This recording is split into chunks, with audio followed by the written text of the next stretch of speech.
Hey, what's up, everybody? Welcome into SEC After Dark. We've got a basketball team, folks, and I'm your point guard, Corey Burton. Joining me is my shooting guard, Stephen Willis, the point forward, Mike Huseman, the power forward, Jake Thomas, and the man in the middle, Jeb Beecham.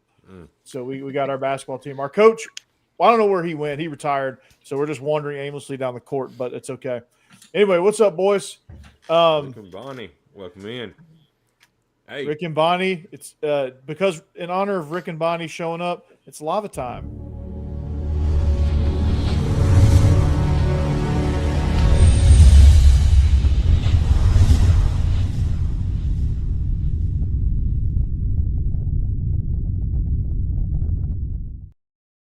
I thought about making a new one of those, but I feel like y'all would mutiny if I did. So yeah, you're not. I like the lava. Yeah. I like the lava is good. Okay, all right, lava's here to stay. So, well, we got a, I guess you could say, exciting slate of games, just on the sheet here. Some cupcakes in the mix as well. I was looking at the side over there, and I'm like, week 13 and cupcakes, and then I saw Tennessee at Florida. I'm like, oh, okay, yeah, it is cupcake week. Yeah. For which one?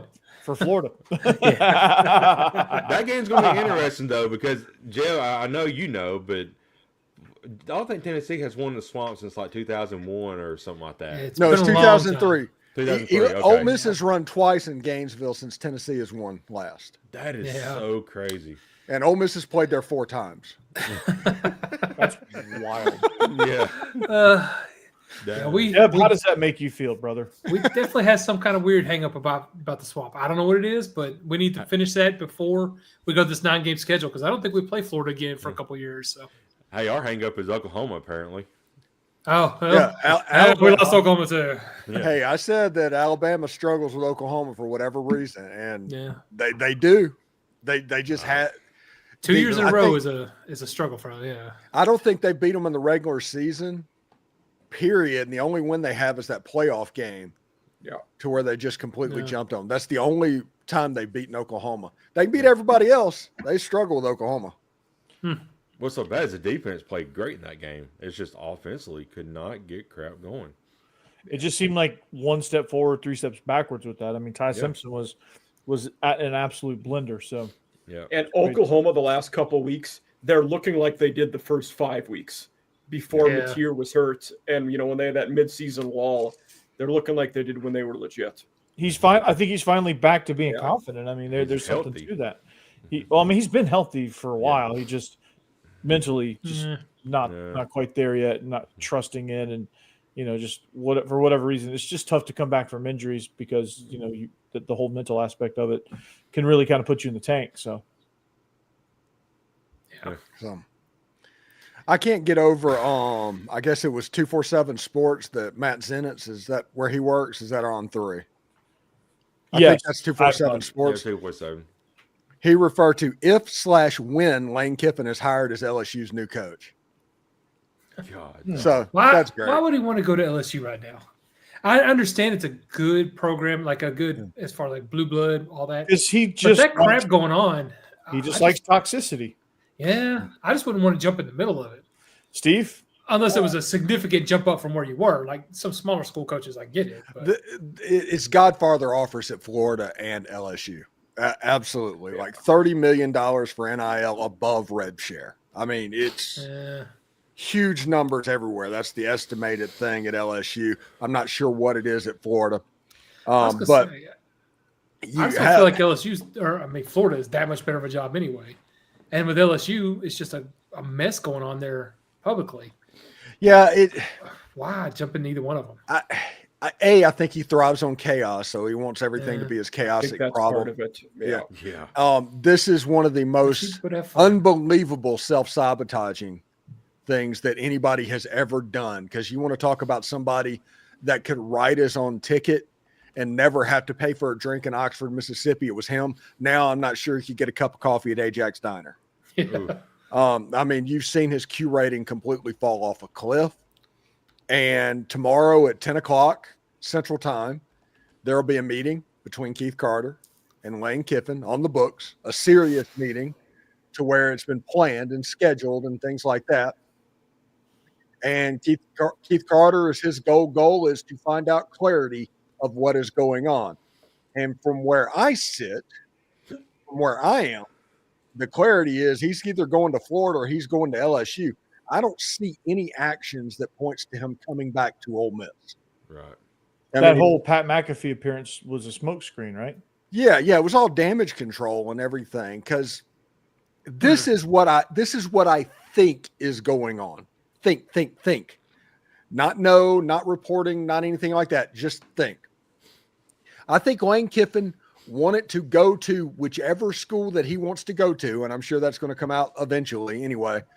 But he also wanted to coach the playoffs, and he was going to announce whichever school he was going to go to about 4 days before the playoffs. So that turns into about a 3-hour commercial for recruiting for the school he's going to. Right. Ole Miss caught wind of what was going on and is like, hey, we have been good to you for 6 years. We have said yes to everything you wanted to do. We are going to say no to this and at least give us the clarity so we have the ability to not crater our program so that your next job, be it Florida or LSU, has all of these great things that you can have. At least give us that. And the one time you said no, there's been lash outs. After that was like very public trips to Gainesville and LSU. And all of this noise and the teleconference call on Wednesday was absolutely bizarre.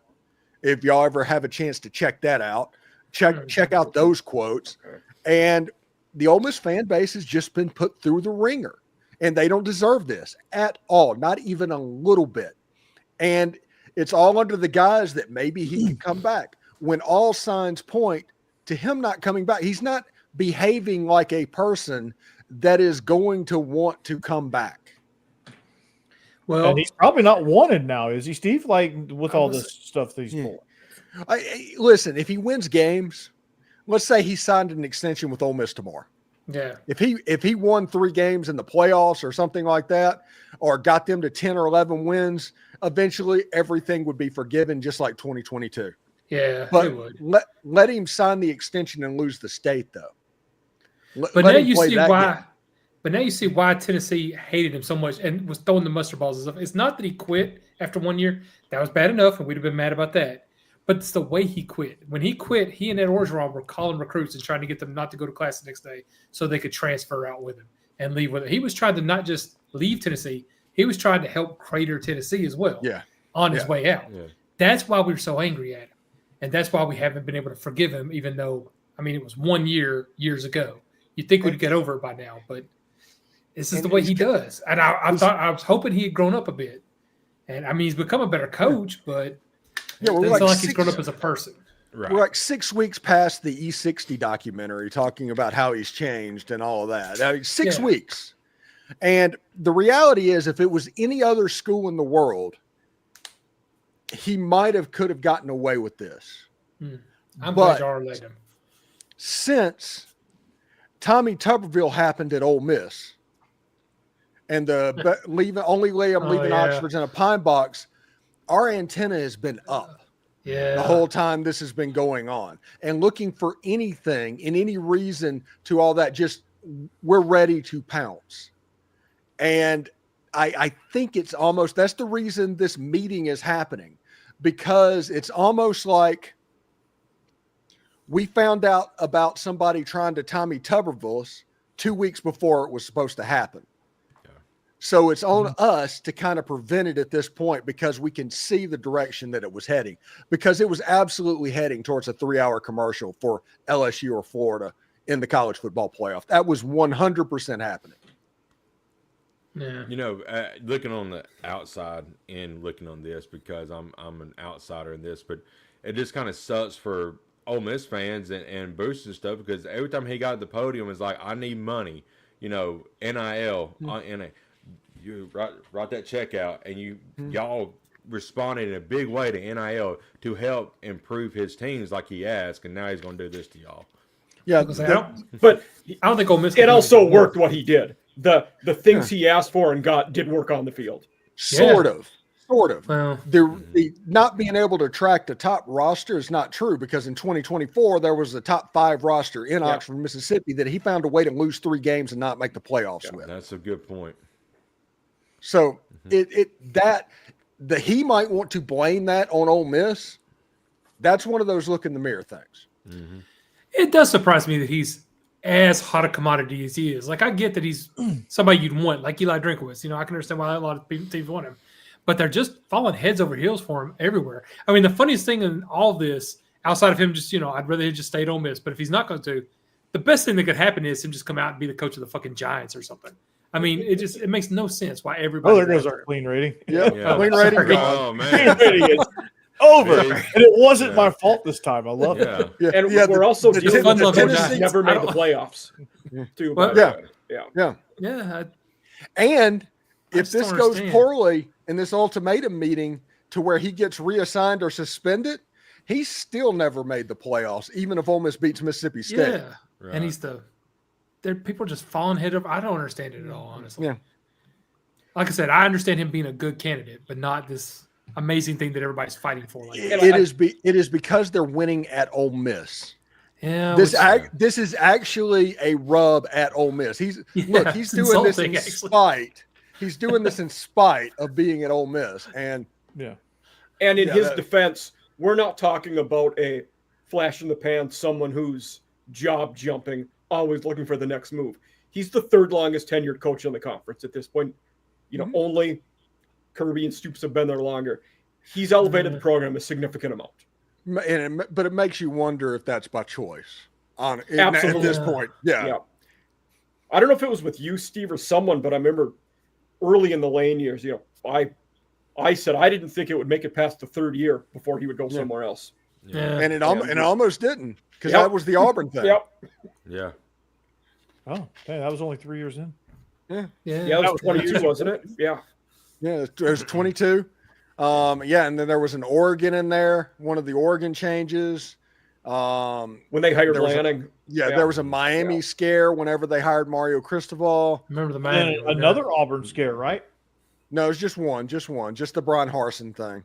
I was with I thought they did it when because I was with Locked On when that was a done deal. So I think that was last season because it was during my first football season.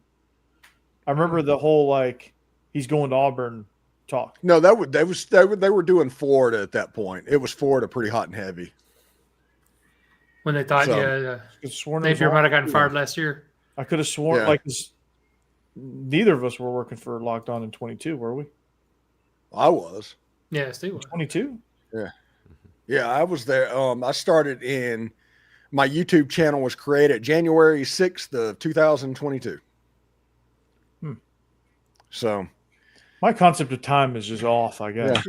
Yeah, I get that a lot. Don't worry. But at the end of the day, it's a mess. We'll find out tomorrow exactly where Keith Carter and Glenn Boyce and Lane Kiffin and everything stands at Ole Miss. And tomorrow has a chance to be a pretty weird day. Hot yoga is going to be really cold tomorrow. Yeah. Has a chance to be a nothing burger day, but it has a chance to be a Lane Kiffin weird day. Yeah. Jeez. Well, since we're on this topic real quick, and we ain't got to spend a lot of time on it, but Mike, you may have some insight on this, but is there any rumors or any truth to possibly Sarkisian leaving Texas, going somewhere else, like maybe the Titans? I've seen his name brought up at the Titans last couple of weeks. He said yesterday he is absolutely not going anywhere. Okay. Like he said that in press conference. He said, I'm not going anywhere. What he said. That's a direct quote. So when he's announced with the Titans in January, I guess that'll all go out the window. I mean, I don't know who. I don't think he leaves now, though. I don't. I don't think he would have said it the way he did it and been that emphatic if he was considering it. Nick Saban was that emphatic when he was. I was going to say we had Saban 18 years, but anytime his name got brought up, it's just like, just freak out a little bit. But it does seem. I don't know. It does seem like that's the one thing that can attract them away faster is the NFL. Whenever you hear I'm definitely not going anywhere. I think the difference there is Saban hated it in the NFL. I think Sark really likes what he's doing now and enjoys Texas. Why wouldn't you? You have everything you want. I mean, he should. I don't think he Yeah. should go anywhere. I just nothing would surprise me these days because I thought Lane Kiffin was solid and set at Ole Miss. And I've just been through so many terrible coaches since Jeff Fisher was fired from the Titans. I was about to say terrible coach. Well, yeah, I know. I was like, yeah, you're stop that. Yeah, we're going to have to stop that one right there. I liked Vrabel. I was kind of mad when they I love Vrabel. He was like one of the best ones. But Ken Wisenhunt, come on. Man. Yeah, that was terrible. Oh, what in God's name are we doing? Mike Mularkey. Mike Munchak. Munchak. I'm like, what? It was a great offensive line coach, but right. Yeah. Vrabel's the only good one we've had since early Jeff Fisher. Yeah. Yeah, and they fired him for bad ownership. No good reason. Yeah, it is bad. It's bad ownership. Big time. Yeah.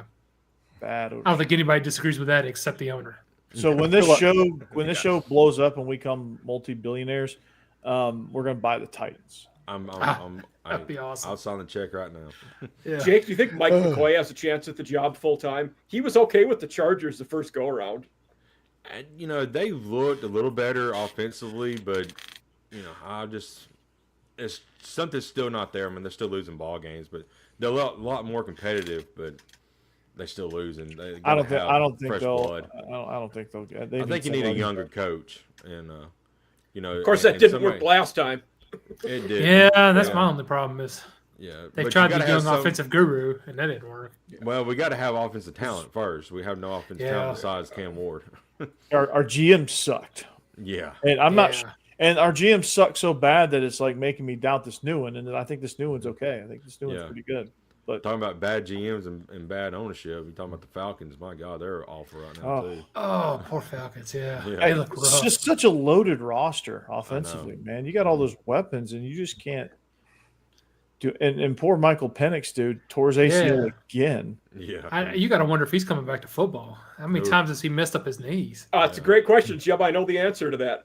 In his 8 seasons as a college and NFL quarterback, 5 of them have ended with a torn ACL. Jeez, that is wow. Yeah, I mean, God, it's got to be nothing left down there. Yeah, it's like how many legs do we have? That's God. I mean, that's like the running back the Titans got Tajay Spears that doesn't have any cartilage in his knees at all. Right? Yeah. It's. And sorry, I kind of got disappeared. I'm kind of doing the Adam Schefter thing at the moment. But can I just say about this? Shefty Willis here. Yes, sir. Like every 15 minutes, some other text message or phone call comes in with something completely different. I've never seen a coaching search where Florida 100% believes they're getting Lane Kiffin. LSU 100% believes they're getting Lane Kiffin. And Ole Miss is still at like 70%.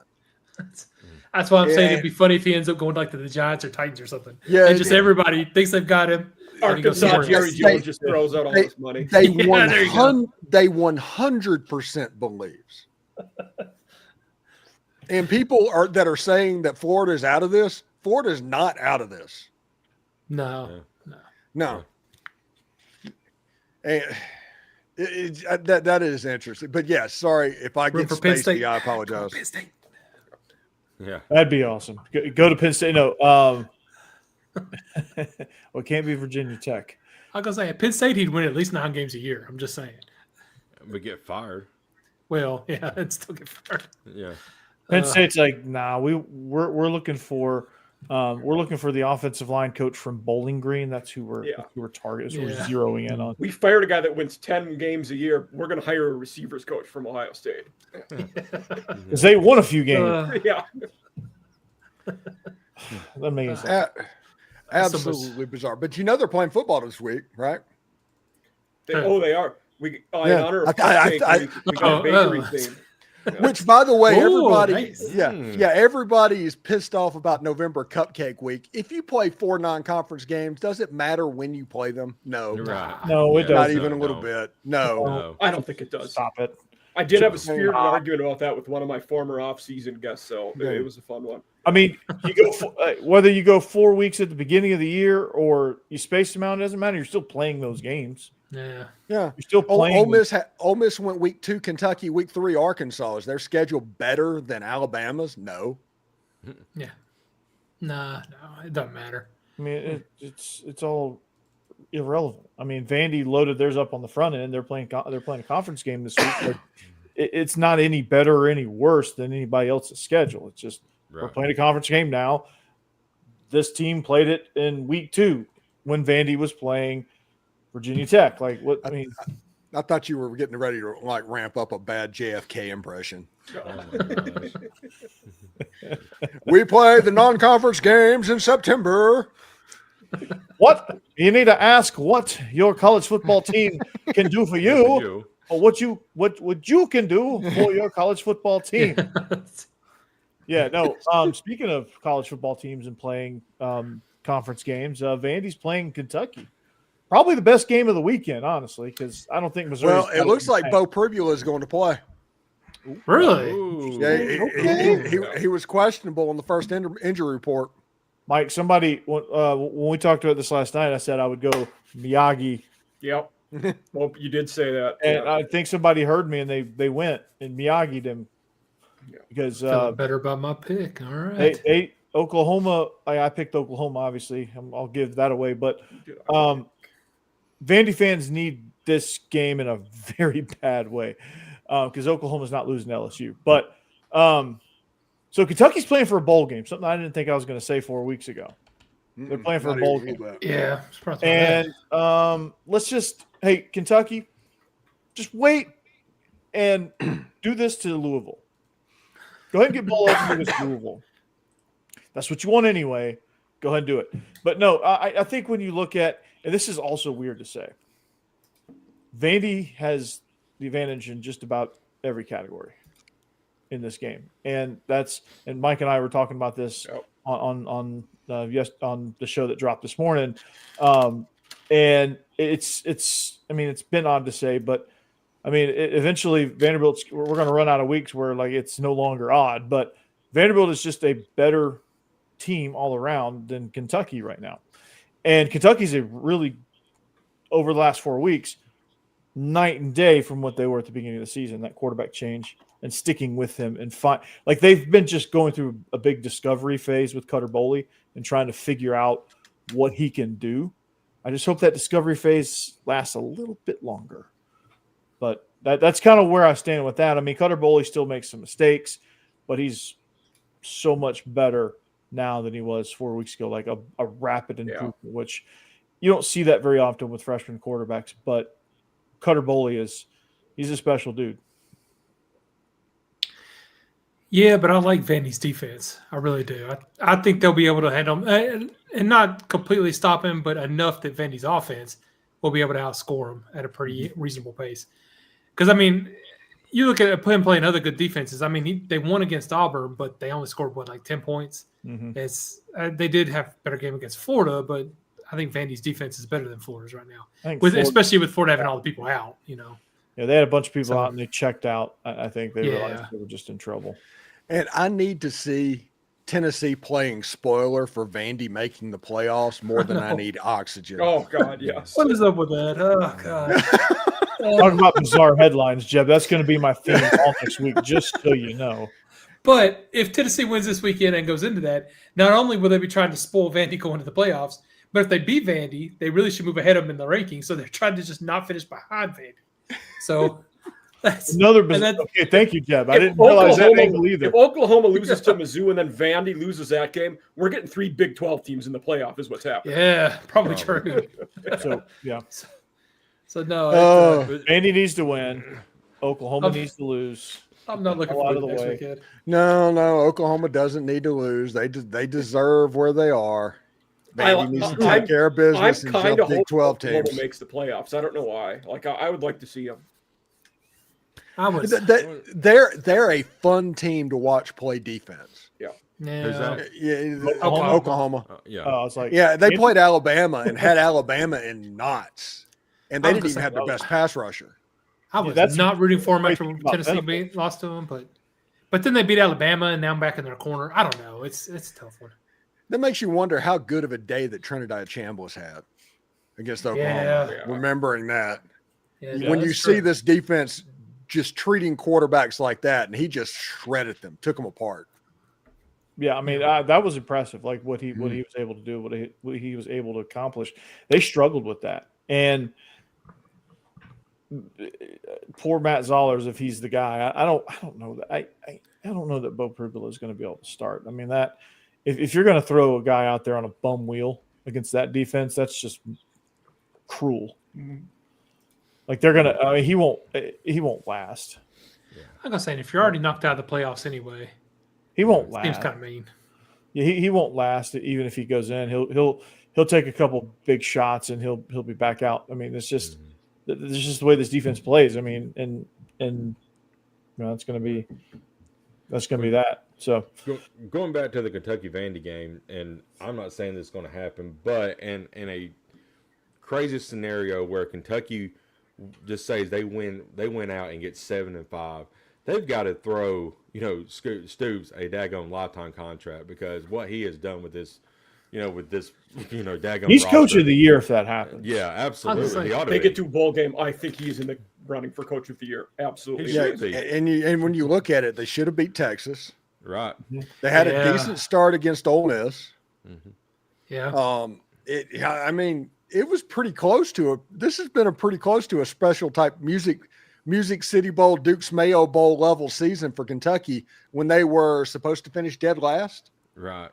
Mm-hmm. And at one point in the season, you were like, yeah, they're dead last. They're playing like they lost like 5 out of 6 there for a little while, and you thought, they're terrible. Yeah. And then Kentucky is the perfect example of having to get your quarterback pick right, because whenever they get it wrong, they're awful. When they get it right, they're okay. Right. Yep. And if they'd have got it right from the jump, they might have been pretty good. Mm-hmm. Yeah. But I think Vandy's going to overpower them. I think they're just too talented. Yeah, Vandy's super. Think about what you just said. Oh, say it out loud. Vandy say that again. Overpowering anybody, but yes, the juggernaut that is Vanderbilt. Right. Oh no! Here comes Vanderbilt. The mighty powerhouse. Yeah, one of their cheers is like, "You'll never take me alive, coppers." That's the last time we won a national championship, son. Say, what do you say? Say, what do you say? Yeah, I want to get a couple of fit. We run the T formation. Yeah. What was the one quarter when they was it scoring all the points or winning a title where the last time they did it, the quarterback ended up dying in World War I? Yeah, something like that. It was last time. Oh God. Okay. The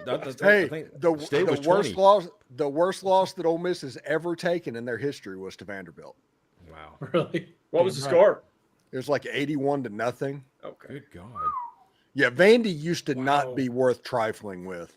Right. Yeah. So like the 1910 Vandy, like the McGugan Vanderbilt Commodores. Yeah. Don't mess with those dudes. Yeah. You FAF up. Well, I can say it now. You fuck around and find out. Yeah, I was going to too late. Sorry.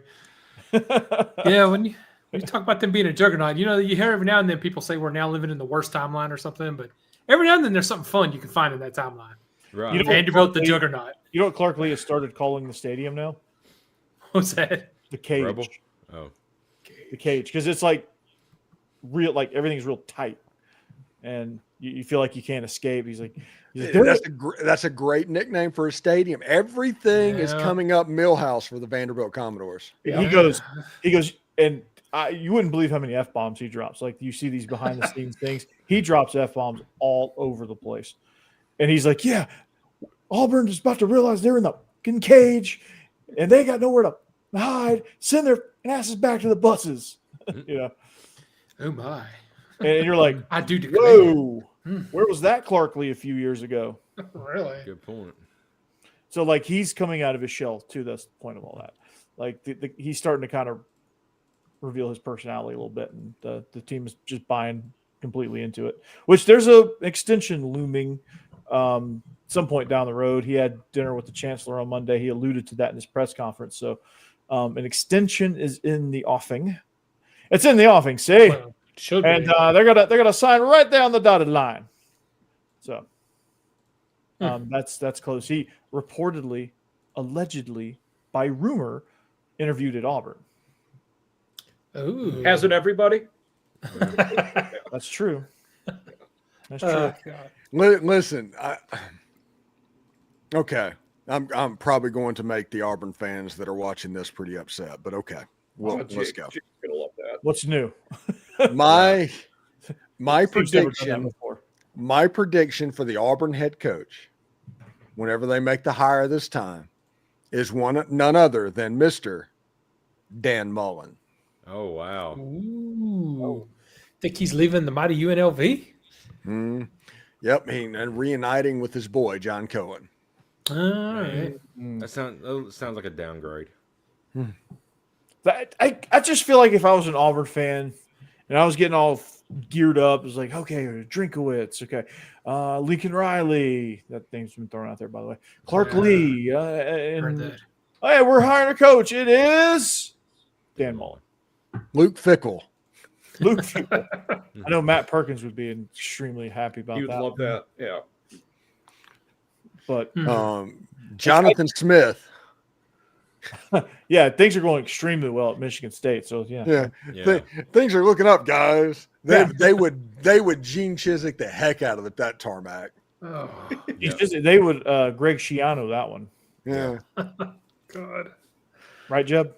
I've also seen John Gruden's name be brought up in the Auburn toss. I'm like, so have I. You're not. Yeah. Of course. It would make sense. He's the white whale. Because sense. They always do something bizarre in coaching hires. Nothing that makes sense. Mm-hmm. Yeah. That's true. The Gruden rumors. Yeah. Wasn't Chizik coming off of a losing record at Iowa State when they hired Yeah, him? he was like 5-19 as a head coach. And he won a national title. Yeah.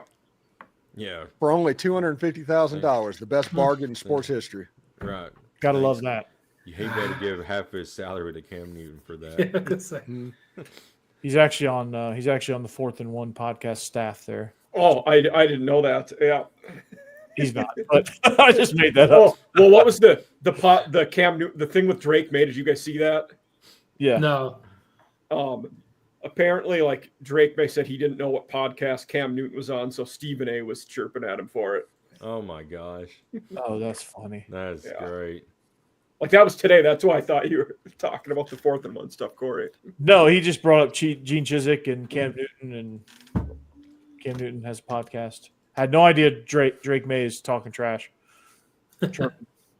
Which he always struck me as kind of a quiet dude. I don't think he was intending to talk. I think he genuinely didn't know. But then Stephen A was. The fact of the matter is this, Drake May. Yeah. Cam Newton is on the 4th and 1 podcast. That's my Stephen A. No, Stephen A. Smith. Okay, let's just talk about this for a second. He was talking about the Lane Kiffin situation and said that Lane Kiffin is obviously going to Florida or LSU because brothers don't want to play football in Mississippi. And it's like, what? Is this 1964? Oh my God. Are they not number 6 in the country? Yeah. With a black starting quarterback and a black backup? Yeah. Good God. It's like, but do they want to be there? Yeah, it's like, what are y'all talking? Why are you just like, okay, there's the low hanging fruit. Let's regenerate this take from 1967. We're not still waving flags in the stands anymore. Yeah. Like they were in the 90s. Yeah. Yeah. When did he said that today? Yesterday. He's just. Yeah, he is basically Skip Bayless. Mm-hmm. Speaking of Andy. Yeah. He had Diego Just Pavia on the show. Trolling for fun. Diego Yeah. Pavia. I'll be right back, boys. All right. Okay. BRB. All right. All right, let's go to the next game. Tennessee. Did we actually pick that game? Oh, okay. Let's just I'm gonna go. make it I don't think we have to go through like the formal process of making it. If we have it on paper, I think we can just. I'm on the Wildcats to cover but not win in that one. So, And I think the rest of them are Vanderbilt. Yeah. They must have been Vandy. I looked at FanDuel and the odds are actually gone down. It's 8.5 now. So I feel a little bit better that's about the odds. One place I seen it, they went up. Interesting. Yeah, I looked on FanDuel. May the odds be forever in your favor. Yeah. Really? But the over-under went up from 52 to 54 and a half. Ooh. So. I'm telling you, that game has a chance to be 2 hours and 30 minutes long. It's going to be a quick one. Mm-hmm. Diego's last chance. That's how I feel about Oklahoma, Missouri. I think that's going to be a fast game. They're going to run a lot. Yeah, there's not a whole lot to talk about with that game. I mean, it's just Oklahoma's defense is just going to terrorize Missouri, and there's not a whole lot Missouri's going to be able to do about it. Missouri's defense is good too, but if they can't win, Oklahoma's is better. Yeah. Who has the better running game? Missouri? I like Missouri's is really good, but Oklahoma's defense is bigger. Yeah. Yeah. Okay. You can't put Zollers if he's playing quarterback in 3rd and 7. Yeah. You need to run it. And I think with when you have a great running game, I think when you're going against a great defense, your quarterback has to bail you out just a few times. Yeah. I don't think Zollers is good enough against that defense to even do that. That defense is special. And, I don't know that he's going to be able to convert a whole lot of 3rd and 8s or a whole lot of meaningful 3rd and 9s that Oklahoma is going to get Missouri into. And it's just going to be, and Missouri's defense is pretty good. So this may be another slugfest, rock fight, whatever you want to call it. But I think Oklahoma on the whole is better defensively than Missouri. Missouri probably in the front 7 might have a slight advantage, but I think there's some things in the secondary that they lack. And I think John Mateer can make enough plays to just nudge them ahead. Mm-hmm. That's my feeling on this one. What about you, Mike? I'm leaning Sooners in this one. For me, I didn't know about Pribula possibly coming back until today, so that surprised me. I think that certainly changes it. I think this Oklahoma team is surging at the right time. If they win their last 2, they are not a team I would want to face in the playoffs. I think on their day they can beat anyone. I don't know that they can win 4 games in a row in the playoff, which, heck, now you're talking about you got to win your last 2 as well against decent teams. But on their day, they can beat anybody. I think Oklahoma gets it done in this one. Yeah, I'm the same way. I think Oklahoma does finish this one. I just don't think Missouri just has enough in the tank right now to really win a game like this. But the only reason I picked Missouri was just to cover, and I think Oklahoma will win. I just felt like with both these teams having good defenses and both having good run games, I don't feel like it's one that's going to be a really high scoring game. Oklahoma certainly could end up just leaving Missouri in the dust, but I picked it to be closer, so I took Missouri just in that capacity. Anybody else? Steve? I like Oklahoma in this game because the Oklahoma defense is too good, and a true freshman quarterback is going to get taken apart by Britt Venables. Yeah. We're all kind of along the same lines of the consensus. And it's going to be a pretty close game, but I think Oklahoma can nudge it ahead just a little bit, enough to cover. So, Tennessee, Florida. This one is going to be very interesting. It's a team that's just struggling to find some confidence in Tennessee, and a Florida team which you just don't know who's going to show up, truthfully.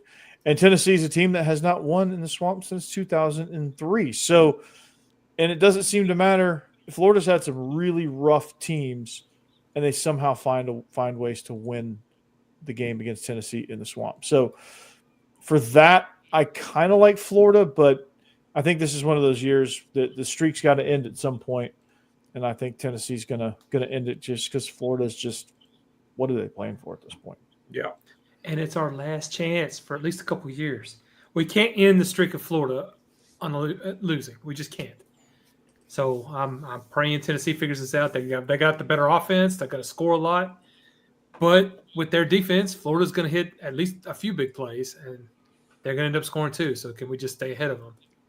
I would say yes if you were just looking at 2 teams on paper. It's the whole fact of the whole issue playing in the Swamp thing that worries me and has me all on edge on this one. But I think Tennessee's the better offense. I think they win. I didn't realize in looking in this one, since 2005, Tennessee's only won this game 3 times. Yeah. They've had a lot of problems. Yeah, they've only won in Gainesville twice in the last 60 years. And that was back-to-back times down there in 2001 and 2003. I mean, it's crazy. God. That's what I'm saying. And with that rivalry going away, we need to end it with a win. We just need to. Of course, I felt, it wasn't the same thing, but felt that way about Georgia too, kind of. And we didn't win that one. Came close, very close, but couldn't do it. This spread surprised me too. Same, the Oklahoma one was bigger than I thought it would be. This one's not as big as I thought it would be. 3.5. Yeah. They're respecting that problem playing in the swamp thing. Yeah. That defense is good, and they're legitimately good defensively. But they're losing a lot of players to injuries. If you look at their injury report, my goodness. Oh, yeah. Another pass rusher's out. We just found out this week, so they're having issues. Yeah, I'd say. I'm thinking the Vols are going to cover in this game because it's only a 3-point spread. And you win by a touchdown is an easy cover. So give me the Tennessee Vols. Yeah, same. I think it's just they're just due. A lot of people out for Florida. They're just. And Florida has no chance at even the playoff. They have no chance for anything. Yeah, they got a interim coach that's he's just there.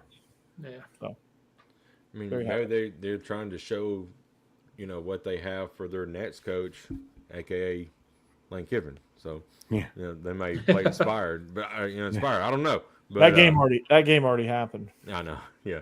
Of course, Magway in his head could already be gone too. You never know. You're right. I just don't. I know the history's there and all that, and it's in Gainesville, but I just don't see how they hang around with this offensive juggernaut in Tennessee. So they can't keep up scoring wise for sure. Yeah.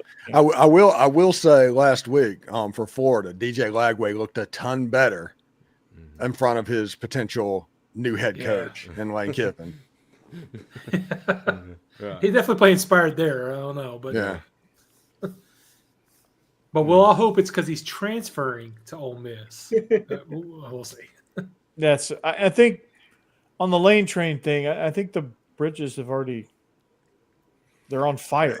Yeah, they might not have burnt them down, but they definitely are going to need some repairing before you can cross them. Yeah, I was going to say he can cross them right now. He can put out the fires, but he needs to do it very soon. Yeah, once that bridge is gone. Yeah. And we'll see what happens tomorrow at 10 Central.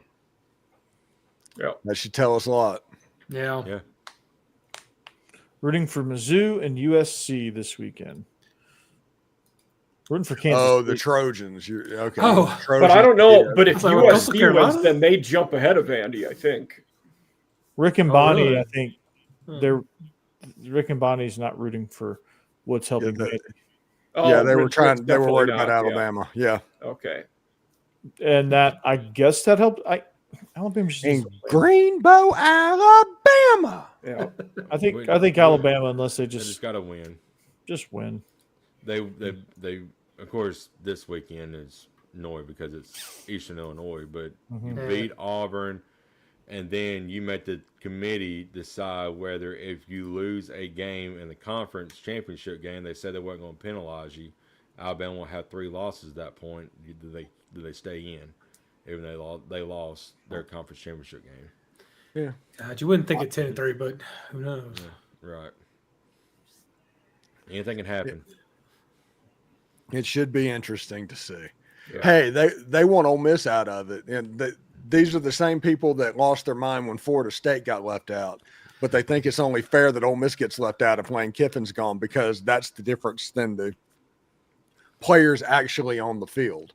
I was wondering about that. If y'all lose the Egg Bowl and Lane Kiffin leaves, will they try and use that as an excuse? Yeah, they would try and use that as an excuse. I mean, the chairman of the the head honcho there said that the reason Alabama got put behind Notre Dame is because of rushing statistics. So, they're not rushing the ball real well. I'm not really. Well, to be fair, that's Hunter Yurachek, who is the Arkansas athletic director. Right. He may not know football. Yeah, I know. He don't know ball, guys. Hey, Paul, he don't know ball. I'll hang on listen. Yeah. Paul. So, it don't matter head to head. Don't matter. No matter where your wins are. how you win. It's all about the rushing stats. So yeah, we got to have 500 yards on the ground this weekend. Which you'll get penalized for running a score up on November cupcake. Right. Yeah. Ole Miss did. Ole Miss dropped down a line, and after winning 49-0 and outgaining the Citadel 600-100. Yeah, right. They didn't beat them by the imaginary offshore spread of 55 points. Got penalized. And it's like, oh, you struggled with the Citadel. Good teams win, great teams cover. Yeah. Well, it was a no-line game, so technically we did cover. Yeah. Yeah. You didn't cover the bet that was in the Dominican. Oh, my gosh. Yeah. Oh, goodness. The dual fan sports line was 56.5 for Ole Miss. Oh, yeah. The dual fan. Yeah. The thing about it is, if that scenario happens where Alabama beats Auburn, then they lose to the championship game and get left out. I mean, a lot of people are saying you will not see anybody want to play a championship game again if it comes to that scenario. Well, if they lose to Auburn, are they out of the championship game though? I mean, there's a lot of weird stuff that could happen. Pretty much. But because I think so. They at that point, if Texas wins and Alabama loses and Ole Miss wins, Ole Miss takes the spot. Right. Otherwise, it's Texas A&M. If Texas A&M just beats Texas, they're in. Mm-hmm. And they would play Alabama. And Alabama, if they lose to Auburn, that's how Georgia gets in, essentially. Yeah. And Georgia beats them out of Texas. And you can't have a tiebreaker that includes Georgia and Texas A&M because they never play each other. Right. They still haven't played in Kyle Field. I know. Wild, dude. Yeah, Georgia's played in Austin as an SEC member before Kyle Field. Yeah. That is so bizarre. How does that happen? I know that is the case. Why? The SEC schedule, whenever Texas A&M and Missouri came into the league, was so messed up that it took the two teams coming in and going to this new format for it finally to correct itself. Because I know right when they came in, and the Gamecocks became A&M's permanent crossover team. Yes. Lifelong and then Missouri ended up playing them every year because Missouri was in the East. I mean, the SEC just messed up a bunch of stuff. And now we play for the Mayor's Cup because both cities are Columbia. Mm-hmm. Yeah. I'm actually upset. I was kind of hoping Mizzou would be one of the Gamecocks' permanent rivals. They're not, but I was kind of hoping they would be. That would have been fun. Yeah. Shane Beamer did say, I think next year they're going to be in the college football playoffs, I believe. Oh, 100%. Take it to the bank right now. Yeah. Yeah. So totally believe we got ourselves a worst to first brewing. No, we're going to be ahead of Arkansas. So go to Dual Fan, King Draft, and online bet. Wow. Okay. I get what you're doing. Yeah. I get it. You don't have to say anything about bet online because that is an offshore bet. Oh yeah, that's right. Yeah, that's right. Yeah, that is offshore. Okay. Yeah, that's right. Costa Rica, I think, right?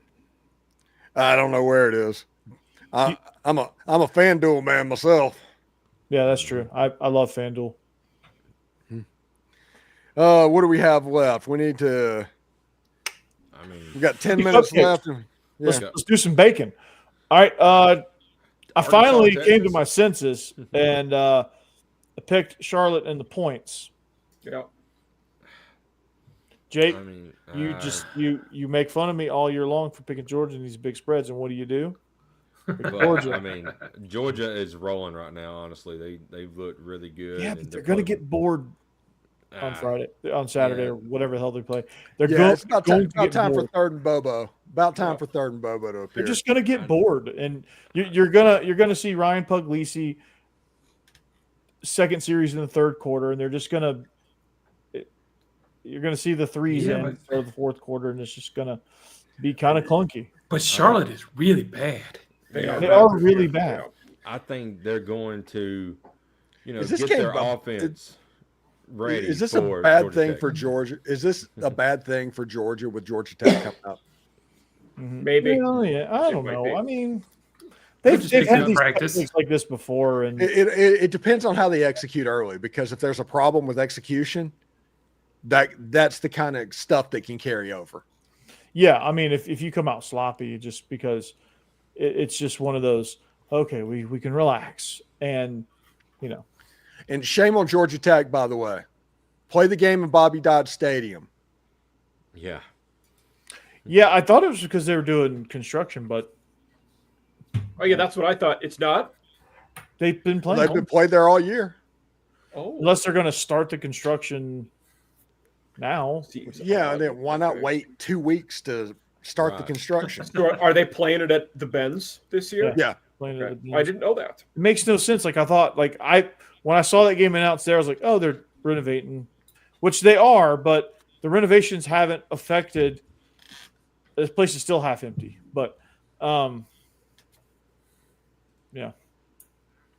And I've also, speaking of Georgia Tech, I've heard Brent Key is a bigger player at Florida than one would think. He has more interest there than one would think.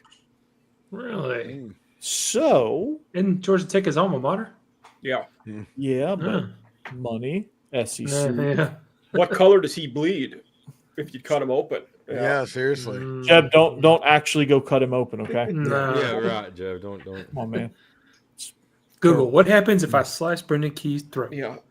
No. What color does he bleed if I slice Brent Key open? I'm going with Charlotte. Yeah. I'm also on Charlotte. Yeah, I picked against the spread, but yeah. Cassidy and Jake are the only ones that looks like they're on Georgia. I think we're good here. Yeah, Georgia's going to win. Georgia's going to win 45-7, but that's no. Let's break this game down further.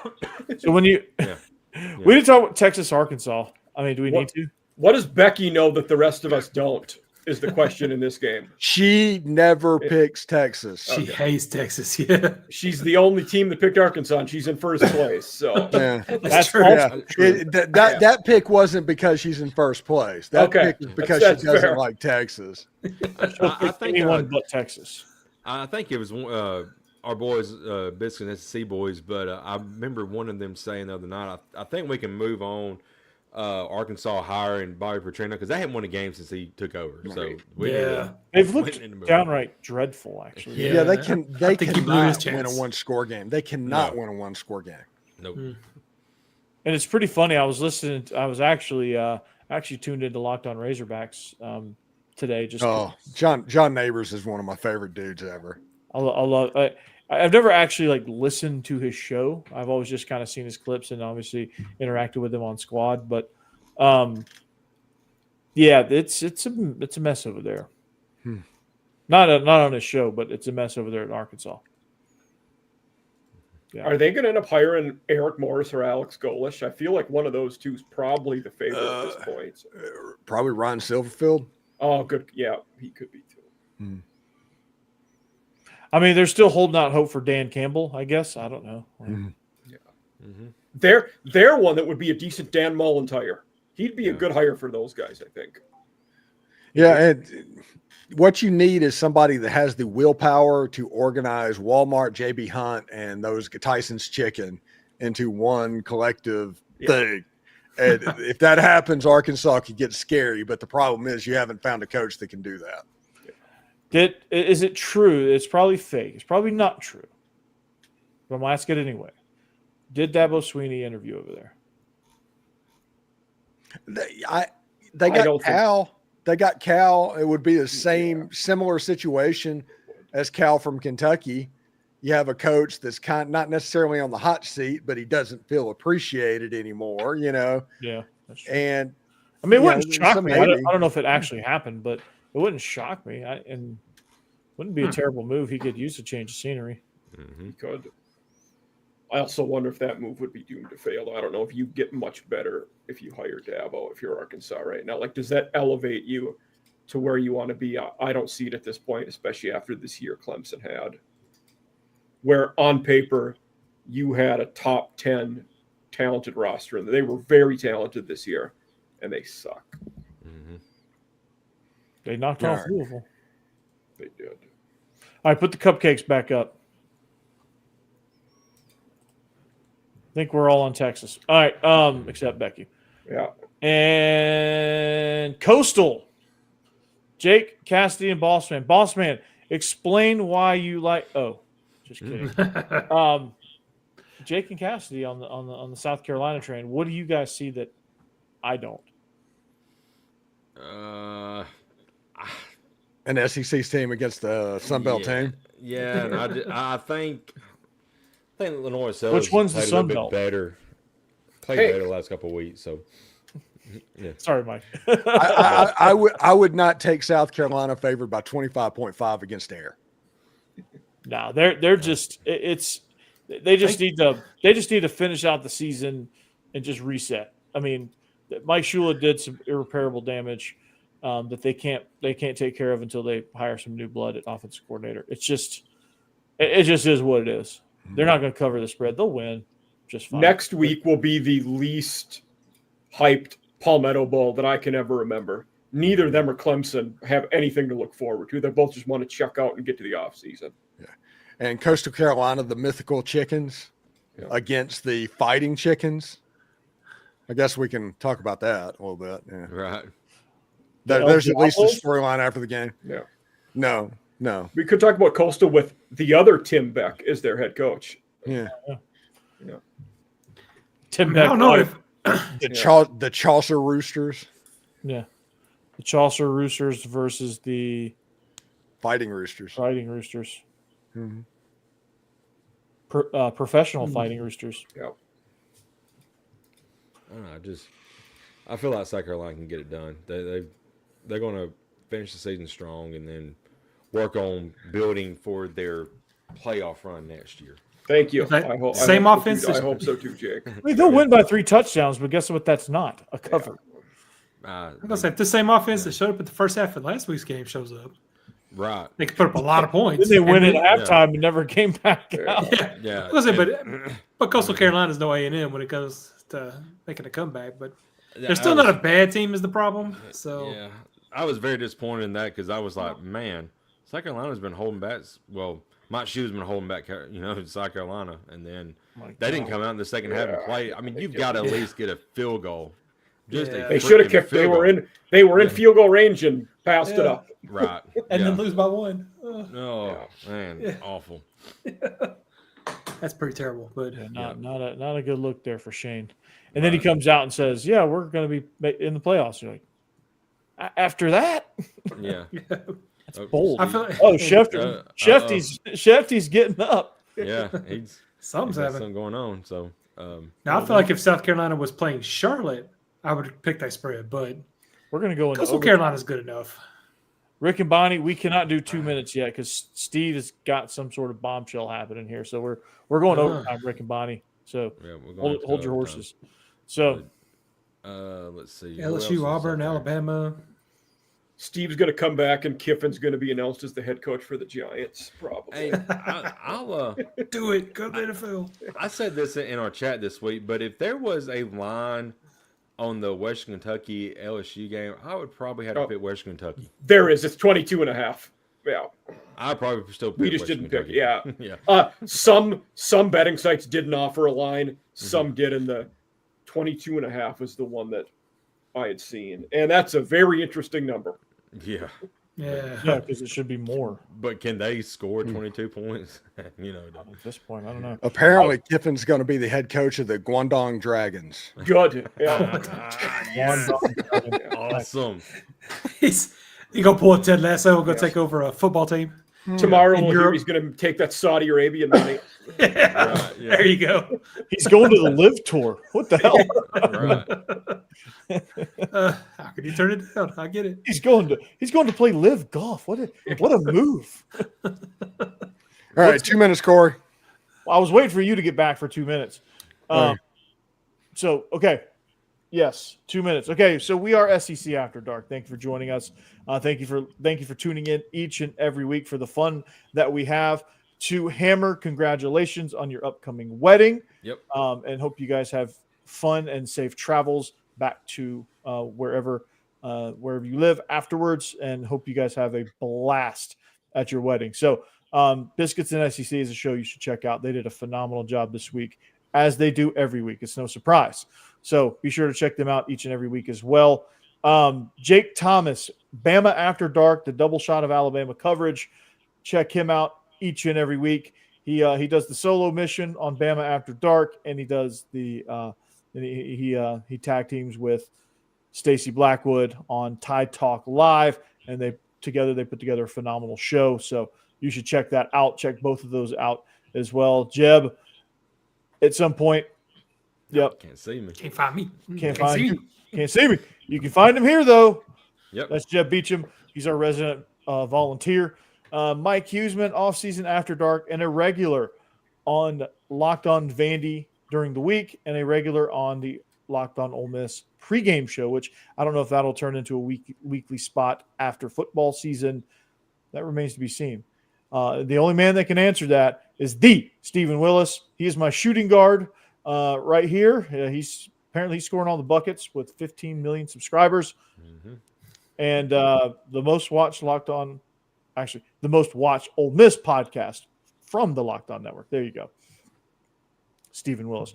Apparently when he talks, they listen, because he said something and Lane Kiffin immediately went on Pat McAfee to go, whoa, whoa, whoa, whoa, whoa, whoa, whoa. The boys got pulled. The boys got pulled. That's all I'm saying. He's got some pull now. He's got pull. We might need to increase the frame size here. Yeah. His hat's gone up a couple notches, but I kid. But dude's killing it. And then Locked On Vandy, we're over 1,000. We're over 1,100 now. Nice. We're cruising. We're cruising. So make sure you check that out. The Diego's last dance at First Bank is this weekend. So make sure you check that game out as well. And then it'll be on to who's next. Who's the next QB1? That'll be a fun run of shows there. Until next time, please check us out, SEC After Dark. Follow all of us. Our handles are in our name tags. Make sure you follow all of us and follow the show. And we thank you for joining. Bring a friend. Next time, 450 of you guys. Thanks for showing up. And we'll check you back here next week. Anchor down. Go Dogs. Howdy toddy. Good luck, Hammer. Gig 'em. No. There you go. Woo pig. Woo pig. Boiler up. In stream.